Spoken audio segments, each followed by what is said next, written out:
We oftentimes hear from brands, how do we get into more retailers? How do we get into more stores? How do we get into more locations? And I think it's really important to look at that question. So not only is it important to get into more retail locations, but it's more important, I think, to get into the right ones. It is so important to find a good partner. You want really good retail partners that are going to work with you. They're going to work with you to try different pieces of your line. They're going to work with you to potentially try a new color that they haven't done before. And they're really going to become a retail partner. They're going to want to engage with your brand. They're going to want to learn how to sell it. They're going to engage at trunk shows. And they're going to engage with point of purchased opportunities.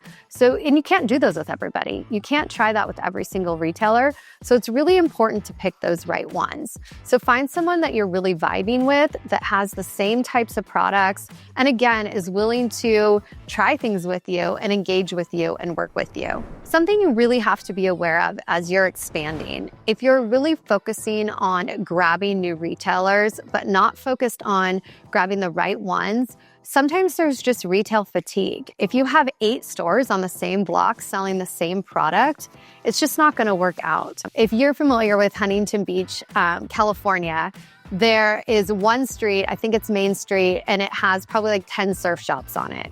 So each of the brands have to be really careful and really aware of what they're selling into each of those retail locations.